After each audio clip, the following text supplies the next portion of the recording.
Welcome everybody to this evening. As you probably can tell, this is not John Manthei to my right. And, what? I thought it was. But on, let's see, July 8th, after the 4th of July week break, he will be my guest. So Greg gamely agreed to swap with him. So that's why we're lucky enough to have Greg Hill this evening. As I do every event that I'm involved with, I always remind people to put their phones in either airplane mode or turn them off. And I also kind of alert you to the wonderful events that Michelle Bartlett has kind of arranged for this summer. And this week, it's, I don't know how I can miss this one. It's called Gut Health, Preventing and Managing Digestive Disorders. So that's got to be a popular one. And then on Wednesday, and these take place here, Wednesday it's cleaning up contaminants with native plants and microbes. I think that goes along with the digestive disorders, so maybe they tie that in together. And then on Thursday at Music at the Garden, the Borgeson Botanical Garden, there are two groups, Almost Dominion and O Tallulah. So that's something to look forward to on Thursday. Okay, I want to acknowledge that the University of Alaska acknowledges the ancestral lands of the Alaska Native Nations. Our Trothia campus is located on the ancestral lands of the Dene people of the lower Tanana River. So my guest tonight is Greg Hill. And he was a dutiful son when in June 1990 he applied to run the Fairbanks North Star Borough Public Libraries. His mom, Marcella, was volunteering at the state parks here and told him to throw his hat in the ring. By the end of August, he and his family arrived from Texas. Greg met his wife, Claire, in college, went to graduate school in Comparative International Relations, and worked at the U.S. State Department and at the Texas Legislature. He was urged by the director of the Legislative Reference Library to get his master's in library science at the University of Texas, and he did so. After directing 2 Texas libraries, Greg ran the Fairbanks North Star Borough Libraries for 23 years.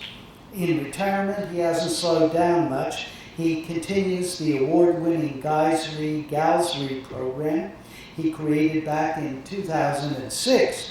And he's also well known to readers of the Fairbanks Daily News Miner for his weekly column. Please welcome Greg Hill.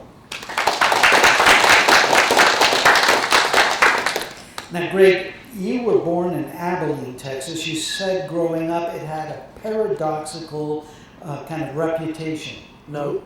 I was born in Corona, California. Oh. Now we're censoring you. I know which one is the right one to turn on. Oh, now am I talking? Yeah. Okay. So where were you born? Corona, California. How did you end up in Abilene? My dad was called back into the Navy. He was in the Marines during World War II in Guadalcanal. And he was called back, and they said, "Do you want to go to Korea?" He said, "No, thank you." He was a corpsman, and so he worked in a hospital in Corona, California. And he was about to muster out when I was born, and so when I was 6 weeks old, they moved to Abilene, Texas, where I was raised. Okay, you were raised. But it really strongly affected my astrological chart. Well, we may or may not get to that point, depending how the stars align on that one, Greg.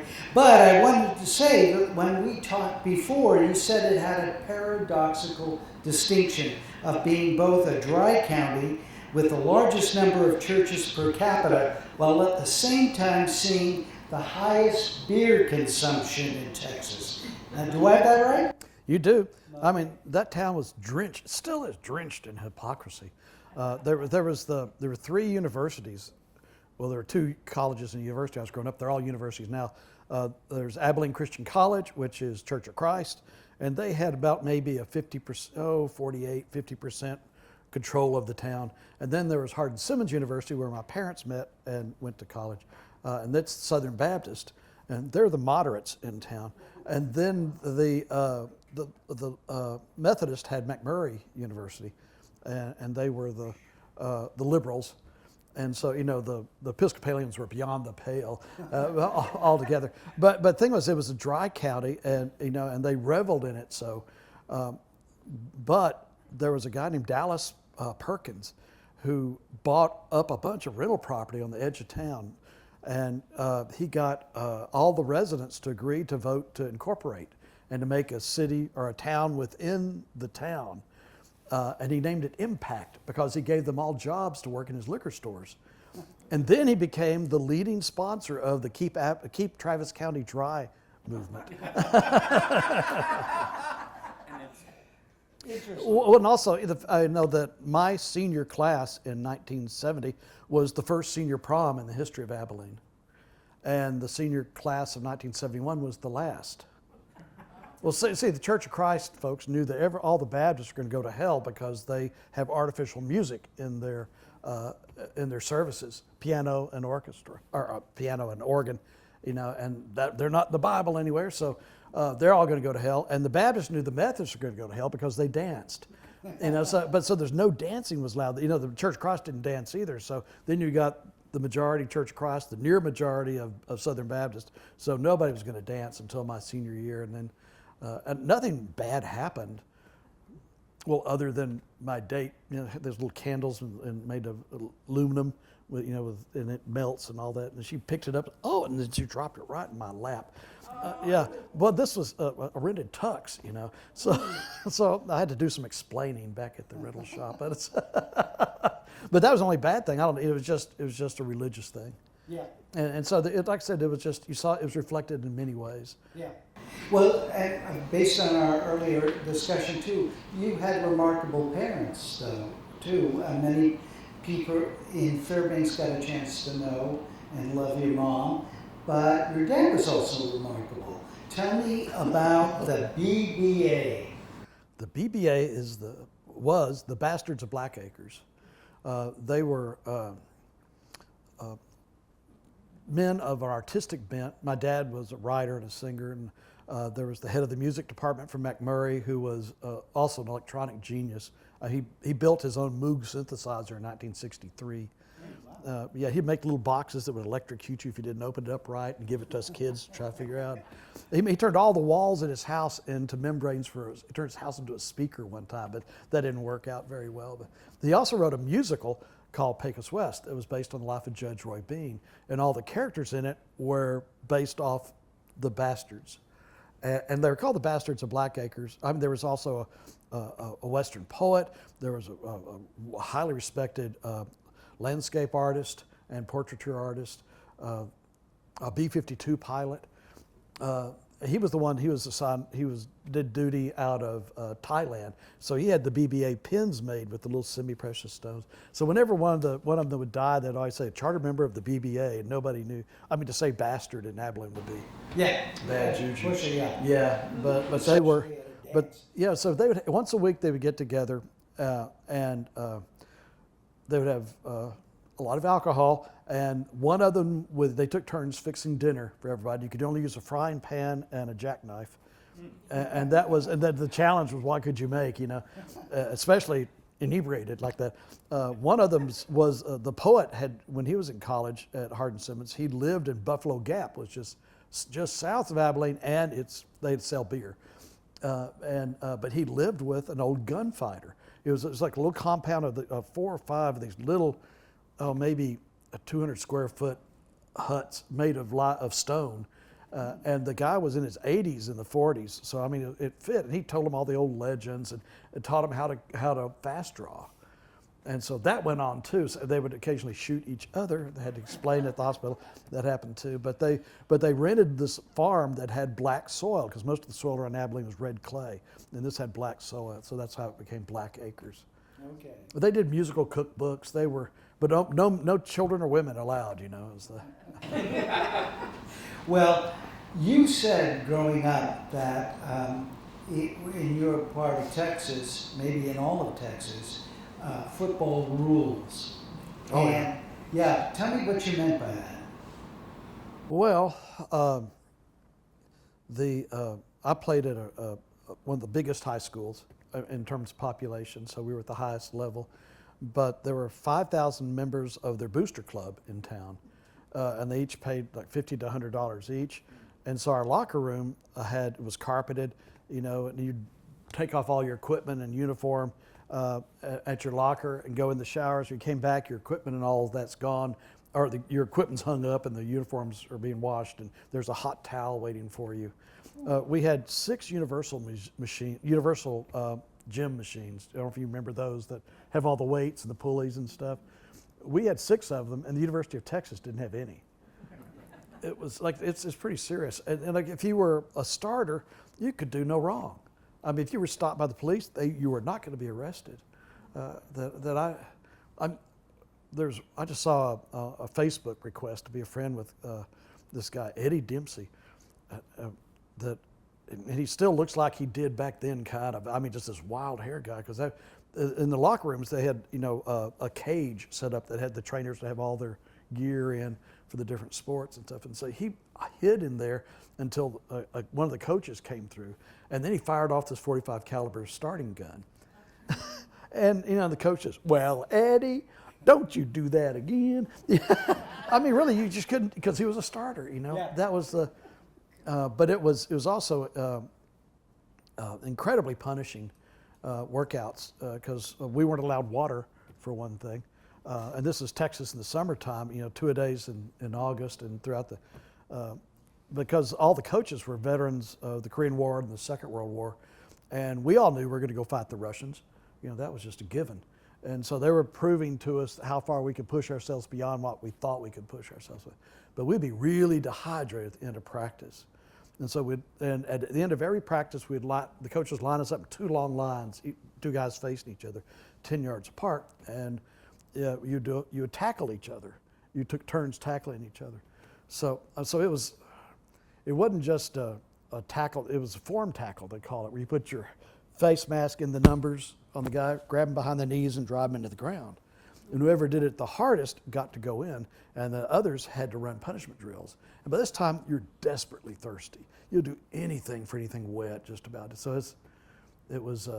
Well, you got a concussion too, didn't you? Well, a couple, yeah. In fact, that was the big turning point, that I was something of a star running back in junior high.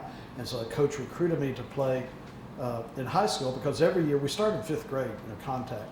And then in the 6th grade, some of the guys had quit, and the coaches say, "Well, you guys aren't the quitters."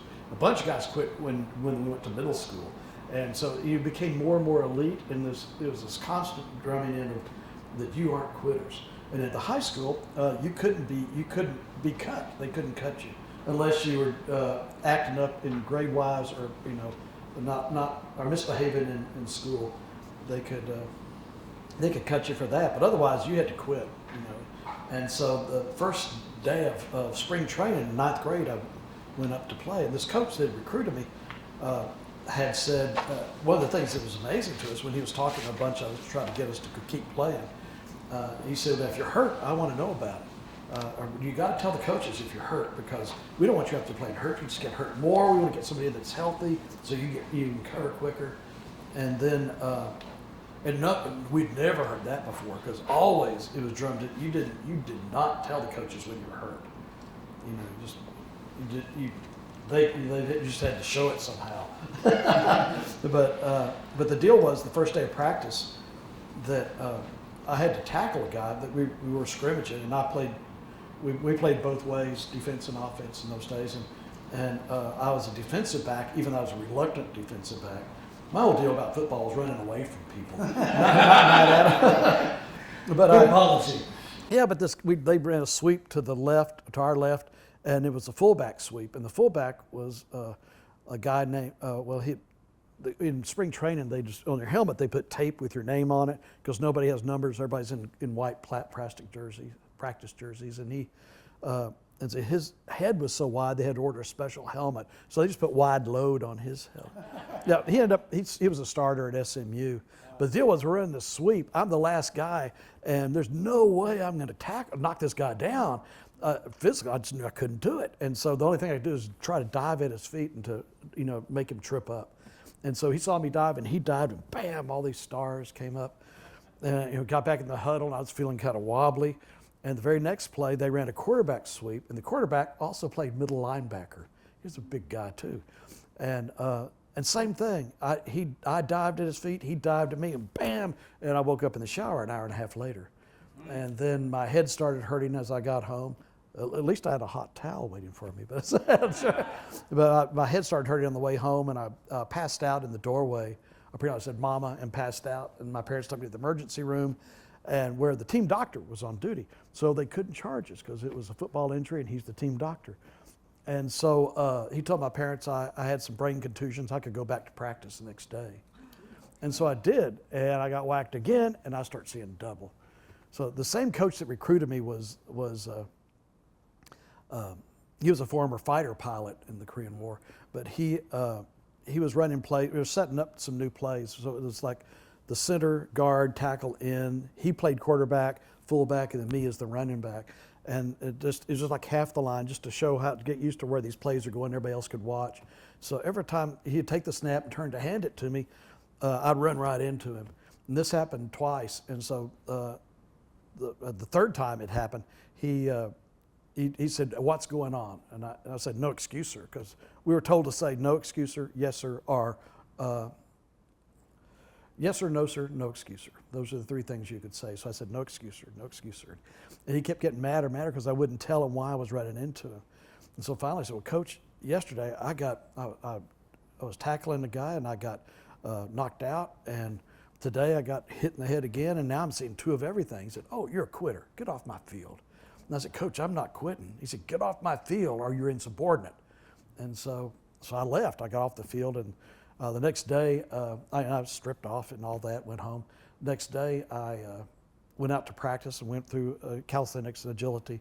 And then when they broke off into the different units for practice, I started running laps around. I ran laps the entire practice. And that was on a Thursday. And Friday, I did it again. Saturday, no practice. Sunday, I started, my vision cleared up. And so Monday, I went back to regular practice. But after that, I was marked. Yeah. I was going to be the, they told all these guys to, even if you're hurt, don't tell us. If you're hurt, tell us. Yeah. And so I was the example to prove, no, you don't.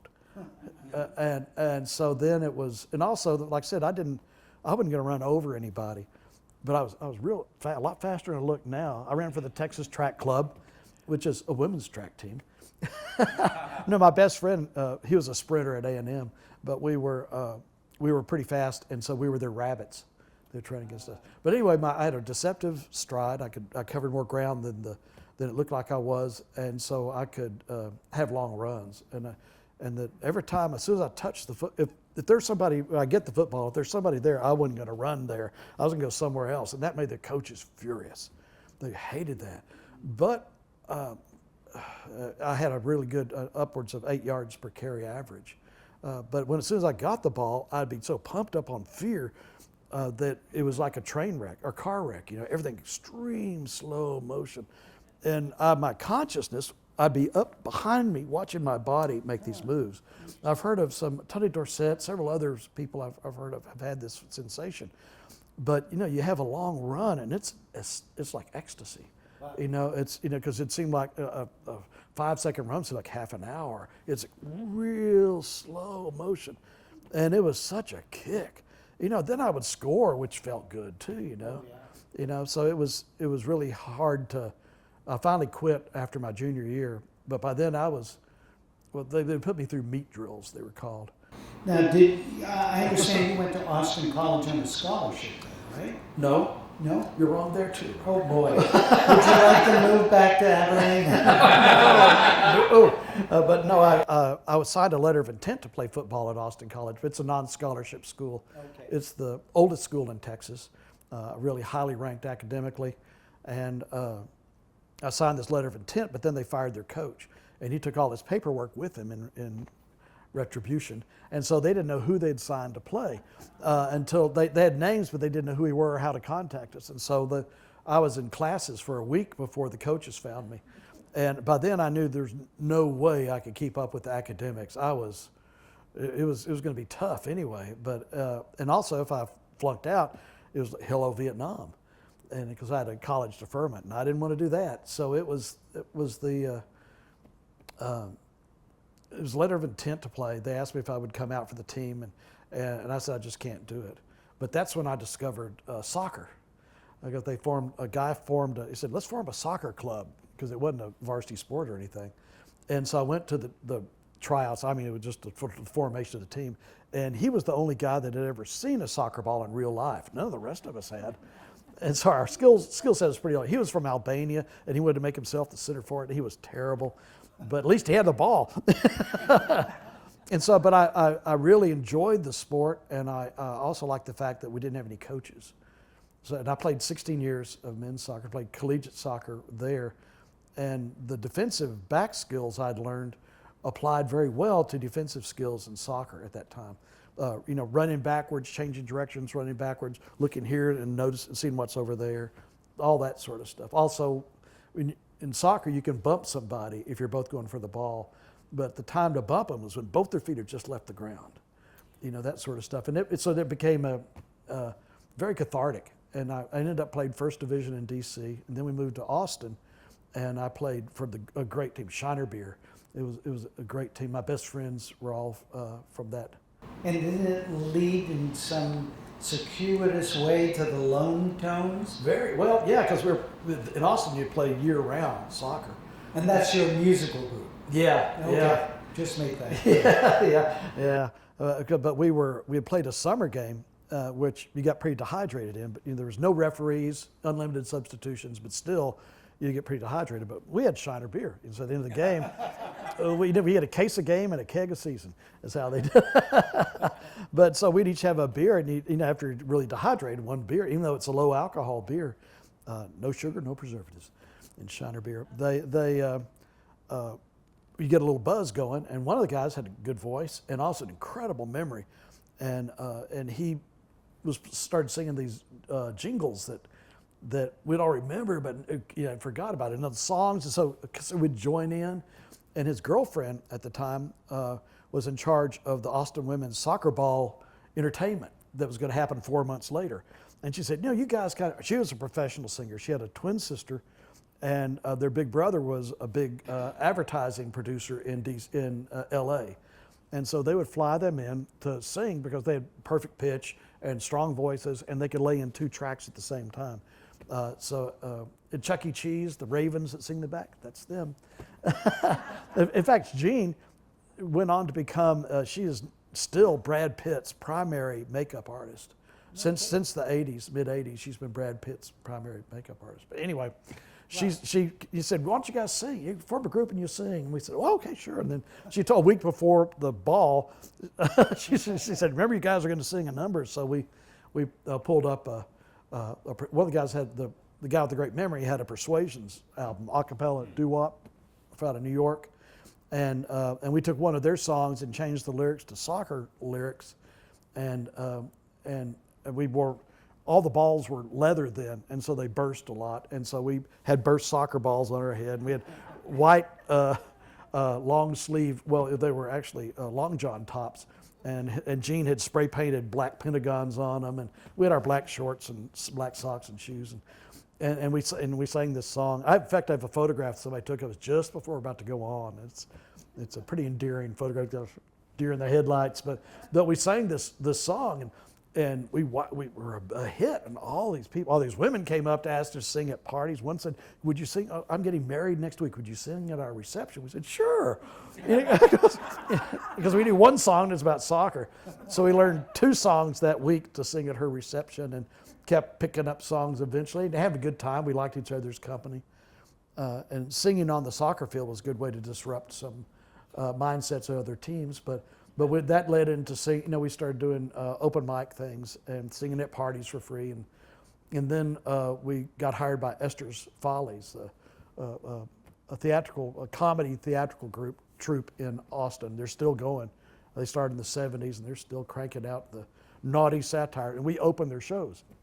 Wow. So we would open, they do one show Thursday, 2 on Friday, 3 on Saturday. So we would sing, we'd open the show for them, and then we'd go sing at a party. We'd go sing at different clubs. Wow. And so on Saturday, we'd sing for them. We'd go sing in another bar. We'd come back, sing with them. So we'd go back and forth. But we were getting paid. That's when we were first getting paid for it, for singing. But they wanted to pay us in cocaine, and we had agreed that we'd only take cash. And so we had one exception. Probably very smart. Oh yeah, well, very much so. But I have to interject here, because at the same time your budding performance skills are being exercised, you wanted to be a diplomat. That was one of your goals, right? Well, I dropped diplomatic. This was after the State Department, so I'd been disillusioned by the State Department. Experience, and so this was after that. We'd moved. I worked at the state. We moved to D.C. and I went to graduate school at American University, and that's where during that time I was hired at the State Department to work on this special project, because it was. I was studying Comparative International Relations, and my specialties were Western Africa and India.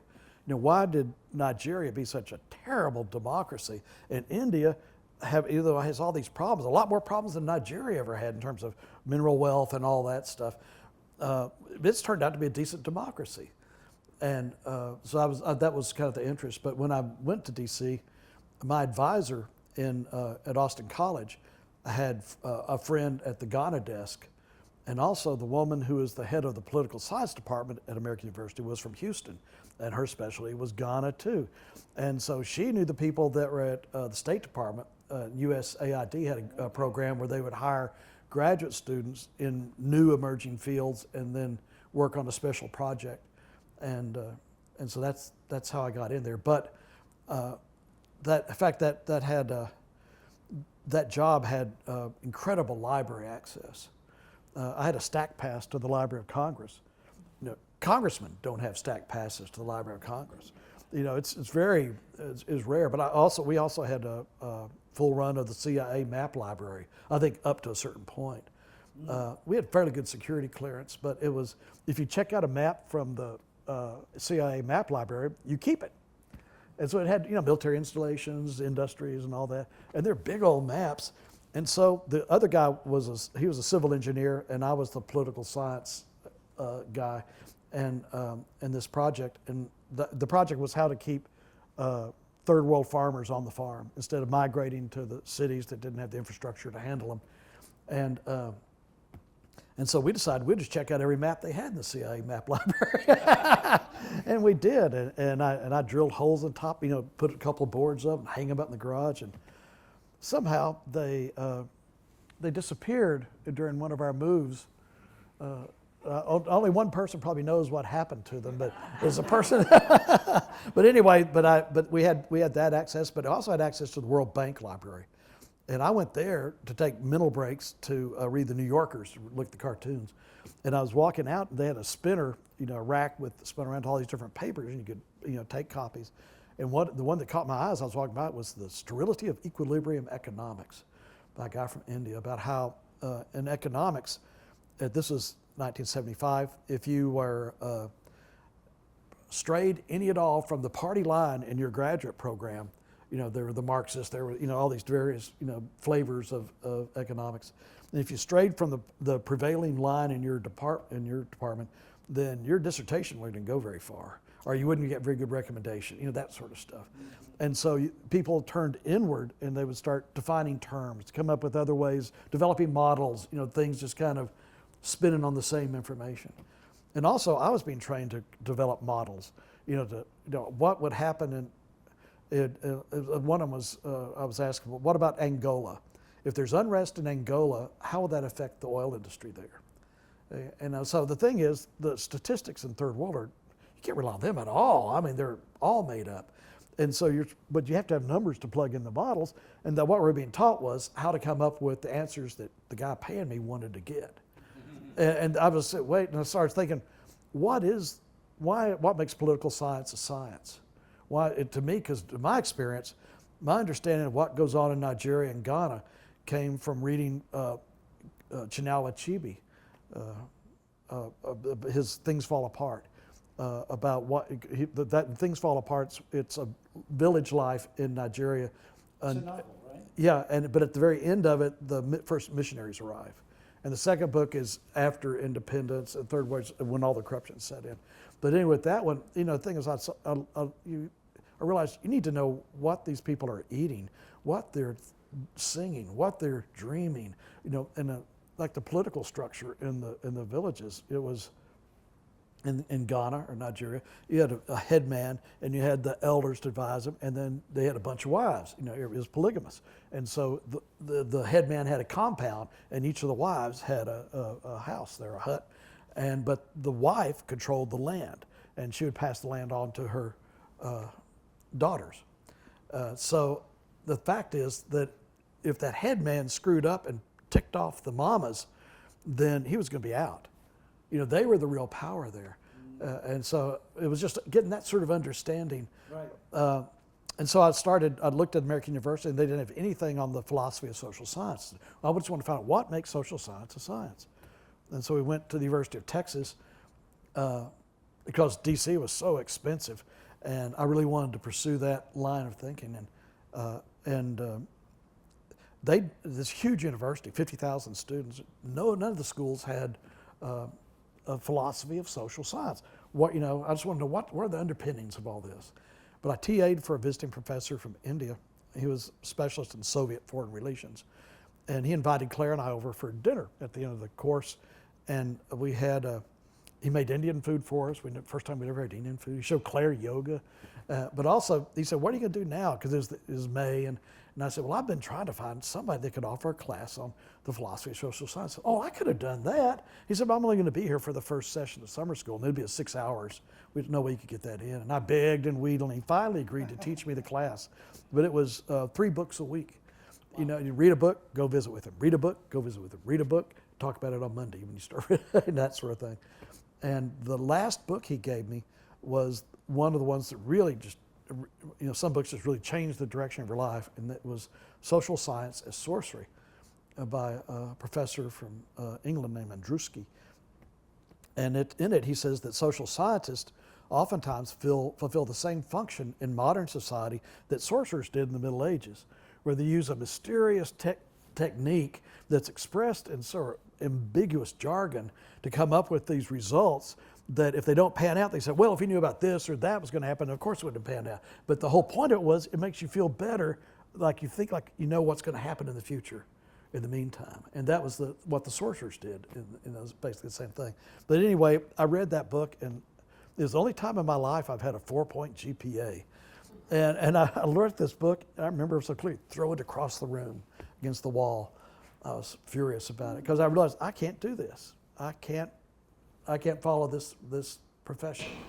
Was it after that grade that you worked with Dave Allred? Smiling Dave Allred. Yeah, that was because then I started delivering flowers for a flower shop, and I at lunch one of my friends from Austin College invited me to. He said, "Let's get together for lunch," and he worked at the Capitol for a representative. In those days, the representative had a secretary and an aide. That's it. That's the whole staff. 5 years before, they didn't have a secretary. They had a secretarial pool, and they worked out of their desk on the floor. So this was a step up. They were a real small staff and all that. But anyway, Mike, my friend, I met him, but he said, well, "Come up with me. I got to give a note to my boss." He was going into an antechamber where they had the big seal of Texas, where they took all the the photo ops and the TV recordings and stuff. We were waiting to go in, and there's this guy was standing behind us. I mean, a really big guy, 6'5", 450 pounds. He was enormous, and that's Smiling Dave Allred. He was the son of Governor Jimmy Allred in the 30s, the only governor of Texas to leave office with less money than he went in with, because he refused to take. He was a lawyer, and he'd been the attorney general for it, and he ran to oust a really corrupt Ma Ferguson. Was the governor. Her husband had been impeached, Pa Ferguson, so he ran his wife to take in the special election, and she won, and he could stay in power. But anyway, his dad was a really noble guy, and Dave really tried to live up to his dad's honesty and nobility, and he did. Like they said, you could buy Mr. Allred lunch, but you could not buy his vote. But anyway, while we're standing there in line, and Mike says, "Oh, Mr. Allred, this is a friend of mine from Austin College." And he said, "Oh, you went to Austin College? You know how to read and write. You want a job?" And that's how I got hired at the legislature. I said, "Sure." Yeah, gosh, and of course he said he had a pure photographic memory, which is a real curse in many ways. Mm-hmm. He could remember every joke he's ever heard, and he was smiling Dave Allred, so he was always telling jokes. He was also an ordained Church of Christ minister, the Disciples of Christ. They're the liberal arm of the Church of Christ, and so which is interesting because he would send out lists of jokes that he would hear or read. He was subscribed to joke services, and he didn't know there would be some really horrible, naughty jokes on there. Here is a minister, but he could type 120 words a minute. He could speak extemporaneously. He particularly hated this one radio evangelist, Lester Roloff, because Dave's dad was named, Truman appointed him, FDR appointed him federal judge out of Corpus Christi. And they had land down there, Dave's family did. And his dad died suddenly of a heart attack. And Dave was working in D.C. Before he got back to Corpus Christi, the same day, Lester Roloff had met with his mom and got her to sign over their land. And that's where he built his school for wayward boys and girls. And so flash forward to I'm working for Dave, and Lester Roloff's gotten this bill put before the legislature all the way to the floor of the House suddenly. It was a surprise move, but they would exempt his schools from the child care licensing laws because they'd have to report how they spent the money they got for this charity. And Lester Roloff was a really bad actor. He was a bad guy in many ways. But Dave hated him, but it was coming up to vote, and this was a Thursday. And so Dave's dad started the Department of Public Safety in Texas, which was before the governor's army, essentially. And so he made him an independent agency. So they loved Dave, and he could ask him anything. So he convinced one of the state troopers that were guards at the Capitol to let him borrow his service revolver, to give it to me, and I put it in a salesman's briefcase, took it down into the basement, came up in the speaker's chambers, because everybody was watching the floor of the House for this bill, and nobody saw me come into the side, because I couldn't go on the floor of the House. You had to be a member or press. But there was pages, and so I gave this case to a page. Said, "Take this to Mr. Allred, and stay there right with him, and he's going to give it back to you just pretty quickly." And so Dave was speaking. He was at the front mic speaking against this bill because Lester Roloff was claiming separation of church and state. And Dave said, "Well, if you get right down to it, I'm an ordained minister, disciples of Christ, and I know that the rules of this house are that you don't have firearms on the floor of the house, but by God, I got one here." And he had wanted me to go out and get blanks, and I said, "That's pushing it too far, Dave." So he raised the gun up, and then he put it back in the case. The page ran back to his eyes like this. I went down through the basement, came up, and the guards said, "Thank God, did anybody see it?" And it caused such confusion that delayed it. They weren't meeting on Friday because it was early in the session. And so by then, the Southern Baptist Convention hated Lester Roloff too, because he was too independent for them. And then they swooped in over the weekend and made sure that when it went they voted it out on Monday to the Senate, but by then we'd lined up what senator it would go to. He was known as the Bull of the Brazos. He was the most racist member of but like Dave said, yeah, he's a son of a bitch, but this time he's our son of a bitch. And so Bill Moore stood up and said, "This bill doesn't have a prayer of a chance." Yeah, so that was pretty exciting. We had several other adventures like that, but we couldn't. He was a good guy. He wouldn't, so that meant that the speaker hated him, and a lot of powers that be hated him too. Well, tell me about the legislative library and how that librarian directed the course of your life. Well, he did. The first assignment Dave gave me was to go up to the Legislative Reference Library and get some good quotes on tyranny of the minority, because he wanted to use it in a speech.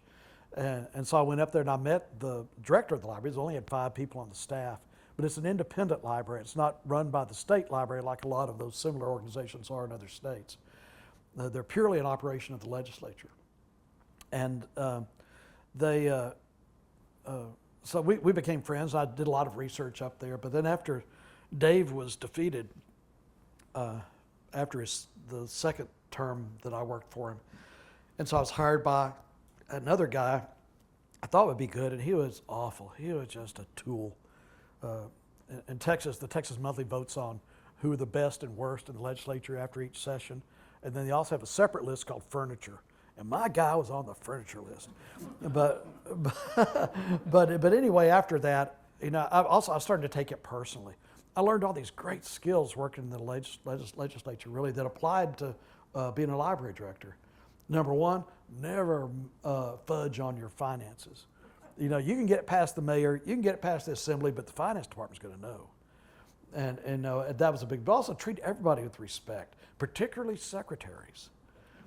Yeah, and that came in a number of things like that. Just how to get along with people you really don't like, but how to be nice, and just not let things get to you. And things were starting to get to me. That there was a bill to, well, we don't go into details, but it was. The fact is that I was at the end of the session. I was in the library looking up something, and Jim Sanders, the director, said, well, what are you going to do now? Who are you going to work for next session? And I said, oh, I can't take this anymore. And he said, well, if you go to library school here in Austin, I'll hire you to be our night reference librarian. Because the I said, I don't know anything about libraries. And first I said, there's a school for libraries? I was amazed. I never thought about that. And he said, yeah, it's, the legislature, the players, the difference between an enrolled bill and an engrossed bill and all that sort of stuff. And you'll mostly be doing shelve in the evening. If anybody has a question you can't answer, just write it down, we'll answer it the next day. And so he said, also, if you get through library school, this will put your leg up in your hiring. And it did. I did go to library school where I met Sam Whitten, who was a public librarian.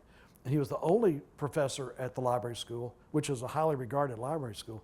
He's the only one that actually spent most of his working career in libraries as opposed to teaching.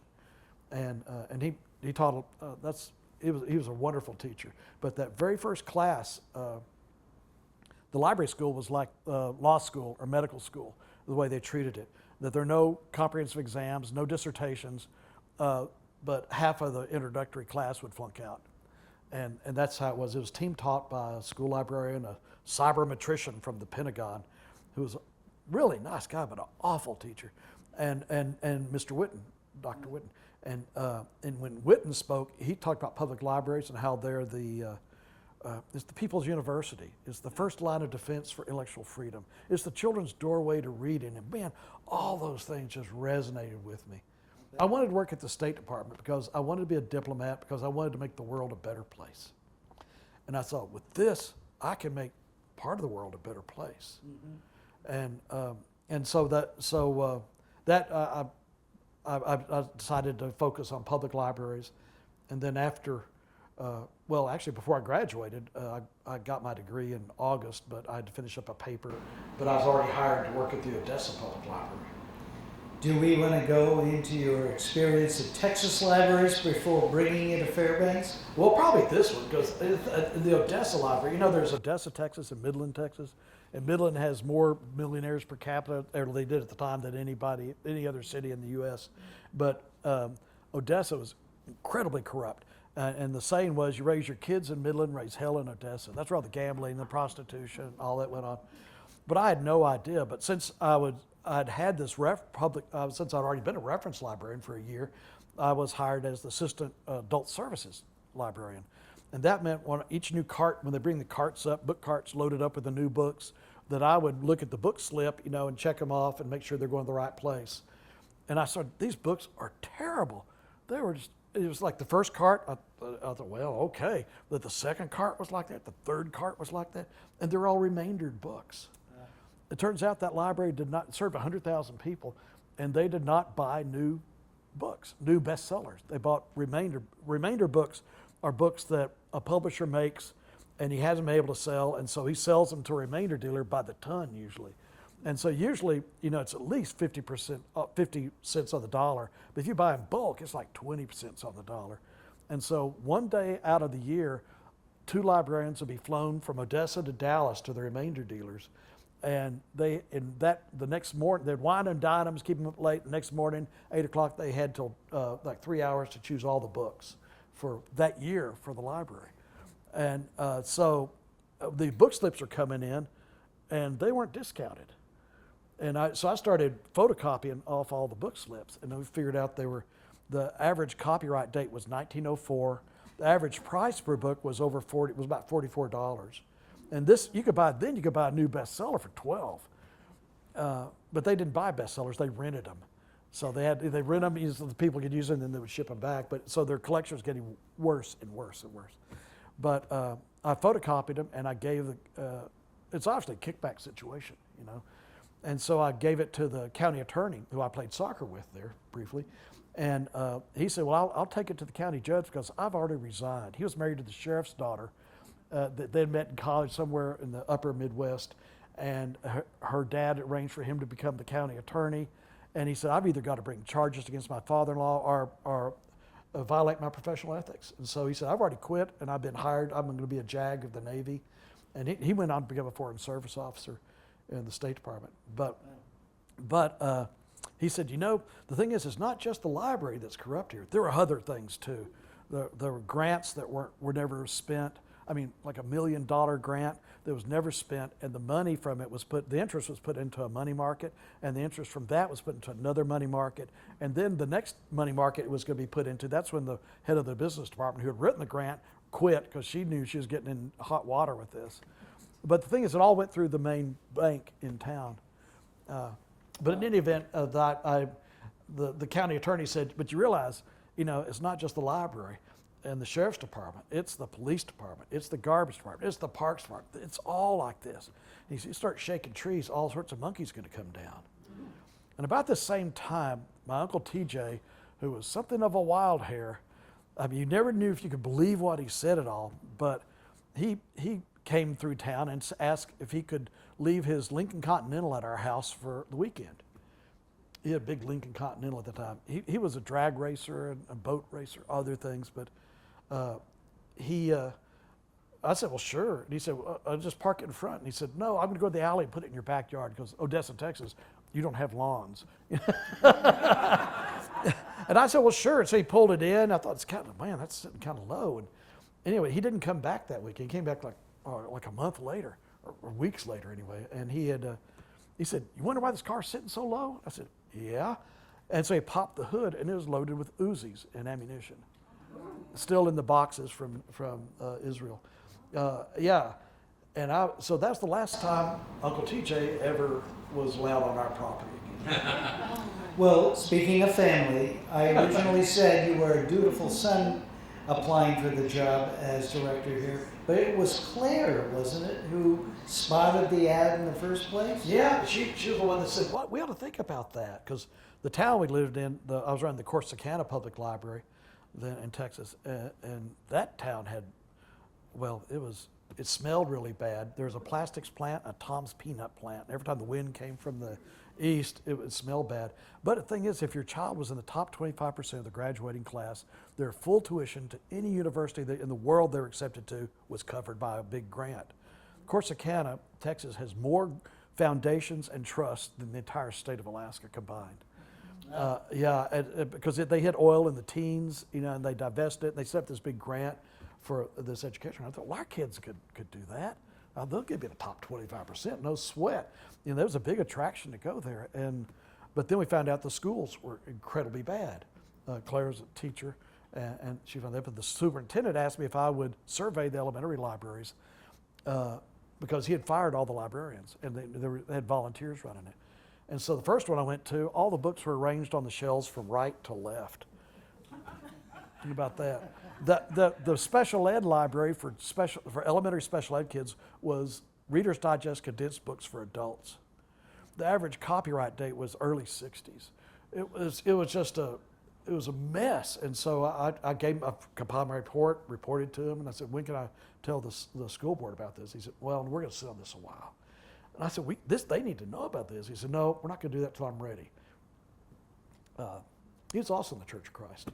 Big, it was, Church of Christ called the shots there too. It's like haunting you, Greg. I know. Well, that's the thing is, I took it to the next school board meeting under citizens' comments, and a friendly school board member asked me questions so I could give them the whole report. And so the superintendent cut the funding immediately to haul the Head Start kids to the public library. We'd get 50 kids in, with me and my assistant doing a story hour for, but to try to pump up what's interesting, these fun things that are here. But that was his retribution. But then he was So it called. was sort of like divine intervention when you heard about Fairbanks. Well, divine intervention came when he was, after we came to Fairbanks, my assistant sent the front page where he had been, turns out all those trips he was taking to Austin, Texas Education Agency, that was to meet up with his stripper girlfriend who knew him under a different name. And so that came out. There were a lot of scandals like that. Corsicana had a bunch of them. We were there for 3 years, but we were ready to get out. And Claire was, but thing is, I just negotiated a deal with my mayor. I said that I'd been approached by the Abilene Public Library Commission to apply for the job there. They had a big regional library, and there's no way I was going to go back to Abilene. But I told him I would not apply for it if he would let me add a new degreed librarian to my staff. And so he agreed. And so that was in May. And then my mom at this point is volunteering for the state park system at Rika's Roadhouse. And she starts sending us the Daily News Monitor, the Sunday papers, the Wednesday papers, so we can see what prices were like and take a little of the shock off.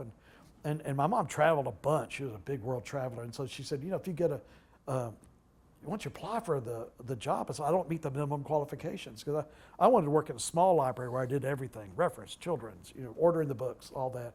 And so I had a staff of like 12, and the minimum quals here were to staff of 50 or more. And so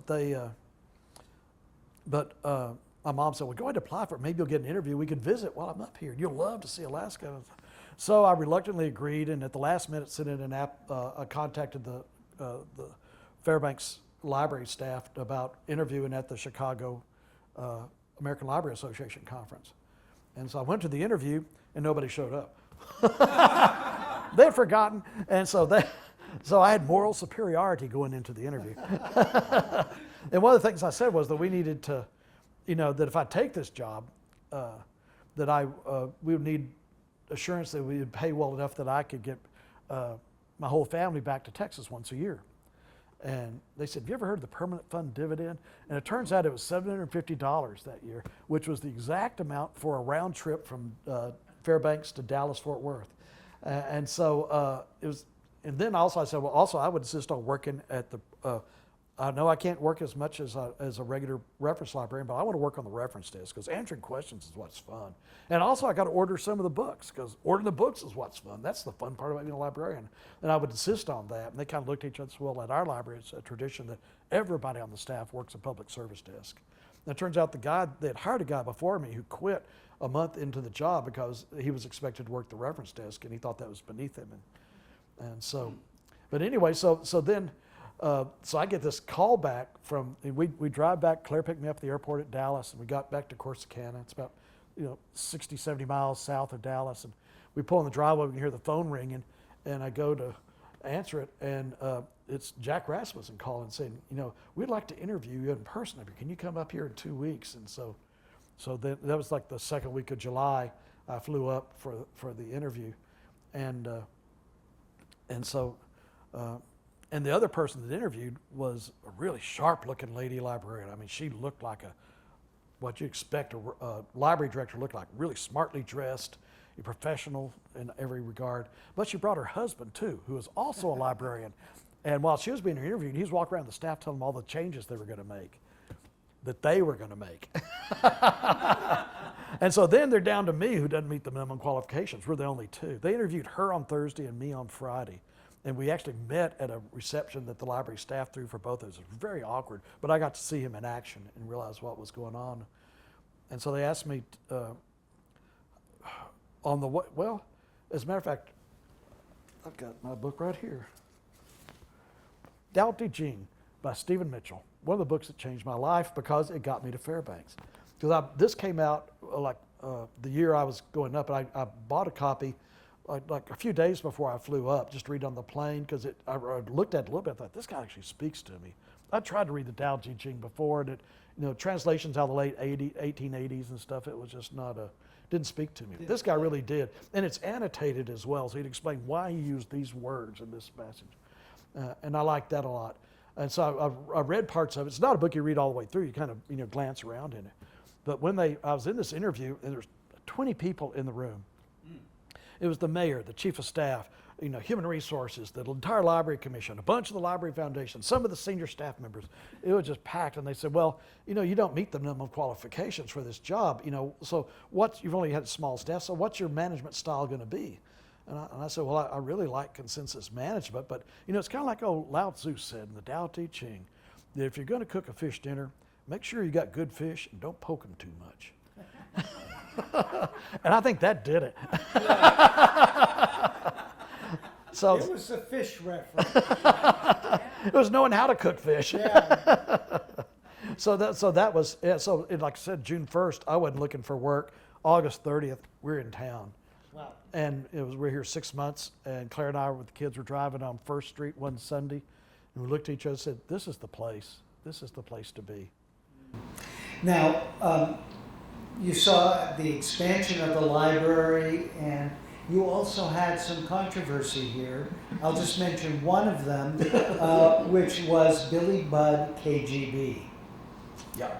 And that was what, growing up, I would have called a comic, but they're now known as graphic novels, which are panels and art, beautiful art. Well, comics have panels too. The comic is usually a short, like 30 pages, and it's like several short stories, standalone stories. They usually don't carry over. A graphic novel is where it's longer, more than 30 pages, usually 100 pages or so, and it's a long story, all contiguous, or a series of stories that are all held together somehow. That's the difference between the two. This Billy Budd was KGB, was written by Jerome Sharon, who was an award-winning author, and it was very well reviewed by the New York Times and other book review sources. It met the criteria for book selection that's established by the Library Commission. All the things we look for to include a book. We didn't get Madonna's book Sex. Remember that came out with the metal covers and all? Because the metal covers and spiral binding, that doesn't meet our criteria, because spiral binding means the pages don't stay in very well. So anyway, that's how I avoid it, because God, that came up right at the end of the Billy Budd KGB controversy. One of my staff felt like we should get that book in. Anyway, we dodged that bullet. But the problem was that, well, I guess we can say it was Candy Wagaman came to my office with Billy Budd KGB, slammed it on my desk, and said, "What are you going to do about this?" I said, "What's the problem?" She said, "A friend of hers' daughter had checked it out, and it had sex and violence in it." She said, "I've already been to the borough mayor, the city mayor, the North Pole mayor, the editorial board at the News Miner, the bishop at the Catholic Church," and she listed several others off, and it said, "So what are you going to do about it?" And it turns out that there's a tradition here that if a prominent person complained about a book at the library, it would go in the director's office and just never be seen again. And that's not, I knew that everybody, this was 92, I'd been here a year and a half roughly, and I knew that everybody on my staff was watching to see what I was going to do. And what I did was what we do. I asked Candy to fill out a reconsideration form that asked questions like, "Have you read the whole book? Do you know, it's things like that." It's a really good tool. All libraries use it because it allows people to vent and to be heard. And all the reconsideration forms that are filled out go to the Library Commission, so they all see them. But then we have the professional library staff would meet to have to go over the book and see it met the criteria, so we kept it, voted to keep it, and so it could be appealed to the Library Commission, which they did. But the Library Commission some of them were good friends with Candy Wagaman. And so 4 of them, it was a 7-person commission, 4 of them were adamant about removing the book. But the thing is that if you take a book out that meets the criteria established by a public library's library commission, then you're in line for a huge civil lawsuit. They were thinking $10 to $15 million is probably what it would hit for us based off other communities. Public libraries have never lost those cases. And so it was, so Mayor Sampson, who's one of the best mayors, Mayor Sampson, Mayor Hopkins were the two best mayors by far that I worked for here. But Mayor Sampson is pretty astute politically, and we discussed basically what I suggested was that he didn't want to make the decision over this, because whatever he decided, a lot of people were going to be mad at him.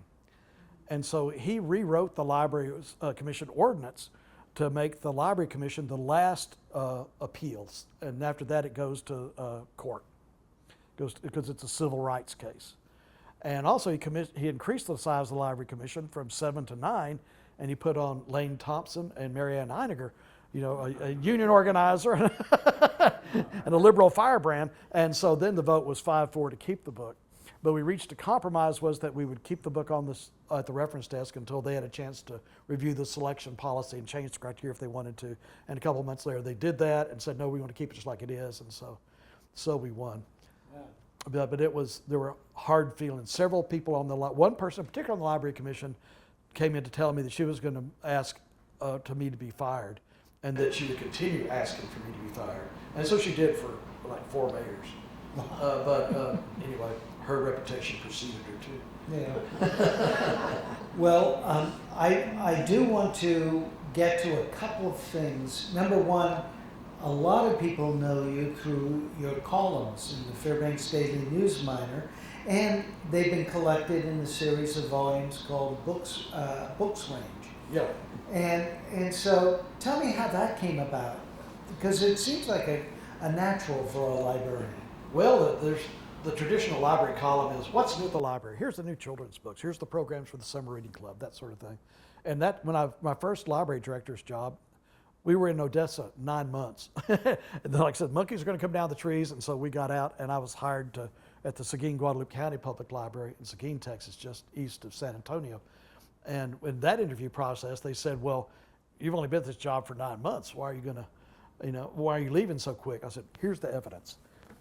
And also, they knew that I'd worked in the legislature, and they were a county city library, but it was run by a governing board who got half the money from the city, half from the county. So they wanted somebody to get along politically, knew how to do things like that. And so that's that evidence, and that got me the job. And I inherited a library column. It was expected I would write this column. Nice. But it was one of the traditional, this is what's happening at the library.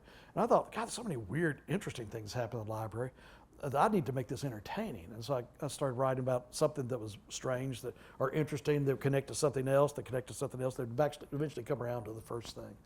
And it became a really wonderful exercise for me to do. And also, the idea was I could attract people that would skip over the library column, because they might be entertained by what I'm writing.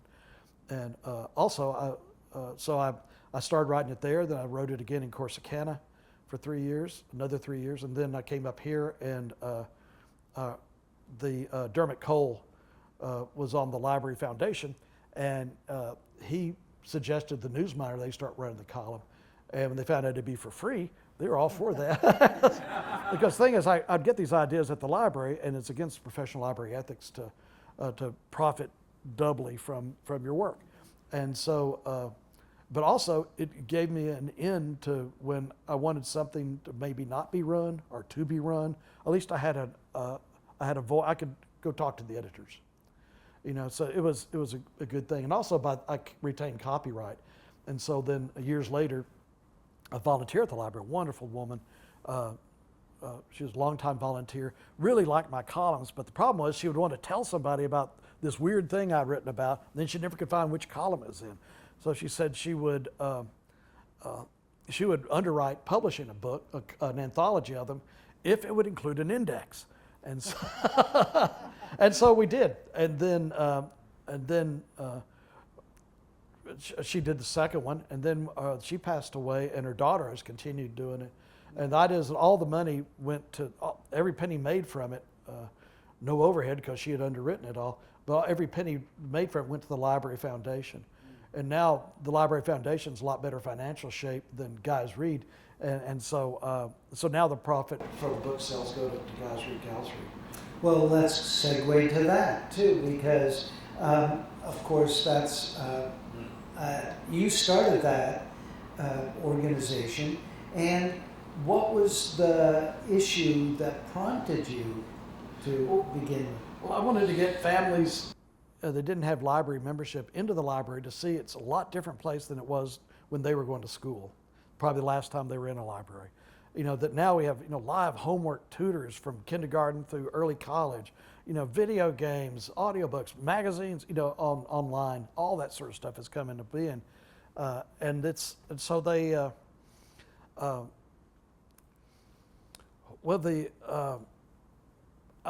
this idea that if we could go into the schools and read really fun books to the boys and girls, particularly boys is what we started with, that we could then have a party at the guys read party at the library where we had guy games and guy grub and more guys books. The guy games we had a spitwad shooting range, popsicle stick bombs, beard growing with theatrical hair and K-Rose syrup so they could wash it off.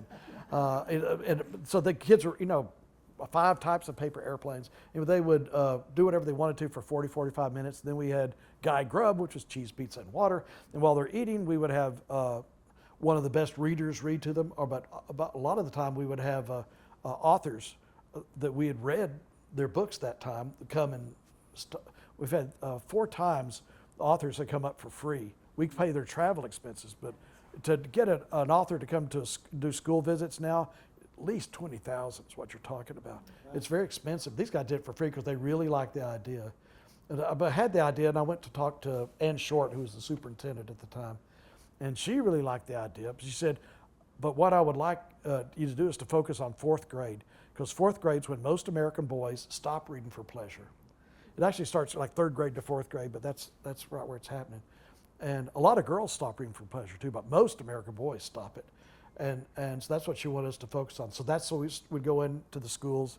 We have a team of 2 men. We go into to all the elementary schools, all the public elementary schools in town at lunchtime, and they gather all the 4th grade boys together.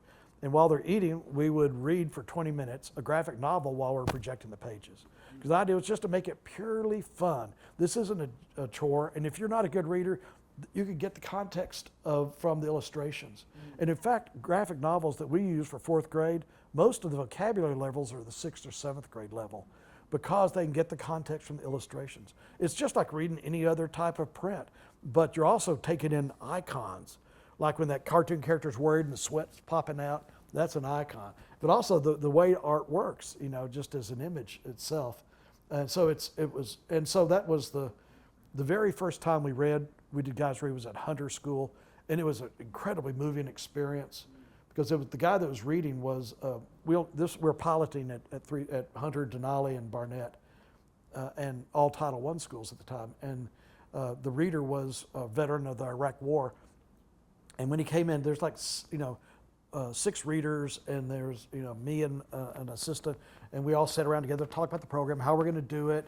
And we all said, why are you interested in this? And the whole time he sat there like this. He says, I don't know. My wife told me this might help me. And I went, uh-oh. And so he was reading at Hunter that first time. And so I went there. His wife went there too. And he was partner reading. The way we started off is the first, one of the readers says, hi, my name is Greg, and I'm glad to be here to read to you guys because I really like books. I'm a librarian. I can buy any book I want. This is my partner, Robert. He just described just a little brief snip of why you like books. And each time, the next time the boys had a reading, it'd be 2 different men. So we had all these different men who like to read come through. It's a big part of it. But this guy, when during the introduction, his partner introduced himself. This is my partner, Dave. And he said, "Okay, I don't know. Let's get this over with." and he stood at the front of the room, facing the screen, with his back to all the boys.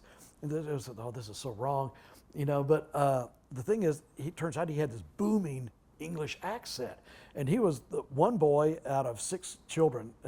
He had 5 sisters and him, so he had to play all the boy parts, and he knew all the Star Wars sound effects because this was a Star Wars book, a terrible little book, but it was engaging, and so he did all the lightsaber sounds and all that. And then he got through, and all these little boys rushed up and said, "I want to be Luke. I'm Luke. No, I'm Anakin. I'm Anakin." And they said, "Are you going to read to us again?" He goes, "Oh no, I got to read at a different school now." And so I went to his second reading. And then he faced everybody. And by the 3rd reading, he was so into it. And so that May, this was in the wintertime that May. His wife came in to say he'd been mustered out of the Army, and they're moving down to Arizona. He wanted us to know. He said, "This really did make me better."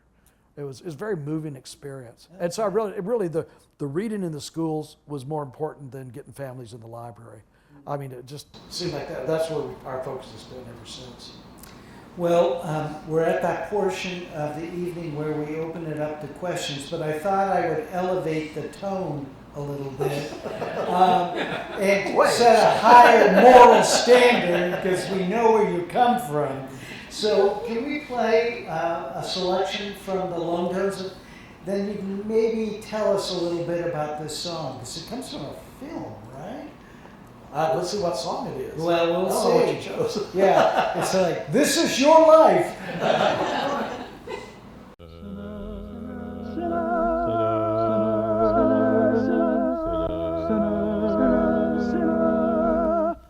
One day of praying and 6 nights of fun. Ooh, ooh, sinner, hear what I say. Oh, sinner, you've been praying one day. Simply put, it's just one day of praying and 6 nights of fun. You better believe that the odds against going to heaven are 6 to 1. Whoa, whoa, whoa, whoa, whoa, you walk on the wild side. You better cross over, 'cause if you stumble, Satan is waiting to take your hand. You walk on the wild side. You better cross over into the promised land. You know, rude boy, it's one day of praying and 6 nights of fun. You better believe that the odds against going to heaven are 6 to 1. Whoa, whoa, whoa, whoa, whoa, you walk on the wild side. You better cross over, 'cause if you stumble, Satan is waiting to take your hand. You walk on the wild side. You better cross over into the promised land. You know, rude boy, it's one day of praying and 6 nights of fun. You better believe that the odds is going to heaven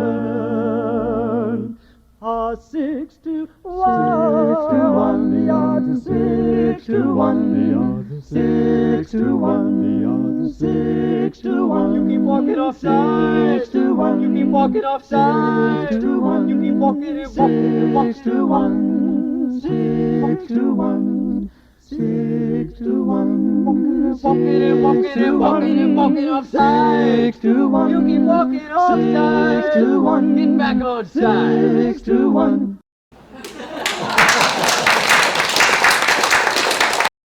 So they're known as the Lone Tones, but there are other names. Well, yeah, at Esther's we'd always open under a different name, but that song in particular, Sinner, we would sing that, and then we'd follow it up with that's what we'd sing right after we sang 60-Minute Man. You know 60-Minute Man? 15 minutes of loving till you holler, please don't stop. Whoa, whoa, whoa. So we're striking a higher tone here. We're getting there because we'd sing that, and then the audience would cheer, and we would just be disgusted by this audience. That's what they want to hear. They want to hear that kind of stuff. And so then we'd sing Sinner to them about how bad they were.